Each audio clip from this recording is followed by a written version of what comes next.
ఖర్జూరాల కన్నా కమ్మాగుంటయంట. లేక లేక నేను ఫోను చేస్తే నువ్వు హల్లో అన్నవంటే బెల్లం బువ్వ కన్నా తీయగుంటదంట.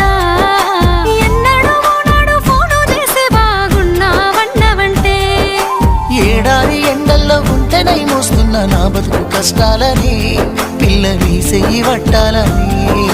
నల్లని సీకట్లో ఒకదాన్నే కూసున్న దిక్కులేని పచ్చినయ్యి బావ నువ్వెప్పుడొస్తావని.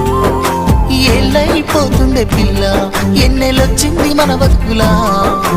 ఏలైపోతుండే పిల్ల ఏలు వట్టంగా వస్తున్నాగా. ఇన్నాళ్ళ ఎడబాటు ఎడవాసిపోతుందిలే. ఈ సీనయ్య గుంటున్నదే సినదారా నీ కోసము. ఈ దూరాన్ని చెరుపు